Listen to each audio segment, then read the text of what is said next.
দেয়ালের দেশ দেখেন, সেখানে কিন্তু বুবলি মারাত্মকভাবে অভিনয় করেছে। সারা জীবন দেখবেন মেহজাবিন অ্যাওয়ার্ড পায়। তার থেকে ভালো কিন্তু অনেক ভালো ভালো অভিনেত্রী আছে, গুণী অভিনেত্রী আছে আমাদের, তাদের কিন্তু এখন সেই অ্যাওয়ার্ডটা তুলে দেওয়া হয় না। তিশা, মেহজাবিন, তাদের সিন্ডিকেট, সারা জীবন তারা ভালো কাজ করুক বা না করুক, তাদের অ্যাওয়ার্ড তাদের ঘরে যাবে, এটাই তাদের সীমাবদ্ধ।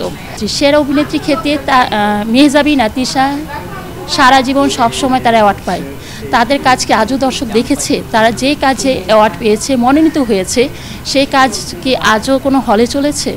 বা তারা একটা মুভিতে অ্যাওয়ার্ড পেয়েছে, মেহজাবিন একটা মুভি মালতী, সেই মুভিটা জনপ্রিয়তা, পাবলিক জনপ্রিয়তার ক্ষেত্রে কিভাবে অ্যাওয়ার্ড পায়? সেই মুভি কয়টা হলে চলেছে?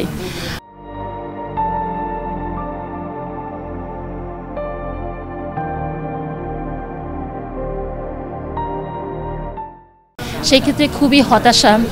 আপনার শরীফুল রাজ খুব ভালো একজন অভিনেতা। আমি মনে করি বাংলাদেশের শাকিব খানের পর কমার্শিয়াল মুভিতে শরীফুল রাজ সবচেয়ে ভালো অভিনয় করে। সে নিজেকে বারবার ভেঙে চুরে গড়ে ওঠে। সেই ক্ষেত্রে তার অ্যাওয়ার্ড পাওয়া একটা যোগ্য, কিন্তু সে অ্যাওয়ার্ড থেকে বঞ্চিত হয়েছে। সেখানে আমাদের সহশিল্পী হিসেবে আমরা খুবই দুঃখ প্রকাশ করে থাকি। তাদের লবিংয়ের সূত্র ধরে তারা কাজ করেছে, তারা প্রচুর কাজ দেশকে উপহার দিয়েছে, সাধারণ দর্শকদের অনেক কাজ উপহার দিয়েছে। সেক্ষেত্রে কিন্তু ভালো ভালো অভিনেত্রীরা ভালো ভালো কাজ করছে, ভালো ভালো অভিনেত্রীরা সুযোগ পাচ্ছে না। তাদের ভালো অনেক অভিনয় আছে, যেটা দর্শক নিরানো অভিনয়। আপনি দেয়ালের দেশ দেখেন, সেখানে কিন্তু বুবলি মারাত্মকভাবে অভিনয় করেছে। আপনি এরকম অনেক কাজ আছে, ভালো ভালো অভিনেত্রীরা কাজ করেছে, কিন্তু সেখানে হয় কি, আপনার গুটি কয়েক সিন্ডিকেট থাকে। সেখানে তৃষা থাকবে, মেহজাবিন থেকে, মাস্ট বি তাদের অ্যাওয়ার্ড দিতেই হবে। তারা ভালো কাজ করুক, খারাপ কাজ করুক, অ্যাওয়ার্ড তাদের বাসা যাবে, এটাই বরাদ্দ। হ্যাঁ, মেরিল প্রথম আলো অ্যাওয়ার্ডটা আপনি দেখবেন সেখানে দুইটা ক্যাটাগরি, একটা পাবলিক জনপ্রিয়তা ক্যাটাগরি, একটা সুশীলদের পপুলার ক্যাটাগরি, একজন হচ্ছে যে সমালোচকদের সমালোচনার অ্যাওয়ার্ড। দুইটা ক্যাটাগরিতে কিভাবে মেহজাবিন অ্যাওয়ার্ড পায় আমাকে এটা বলেন।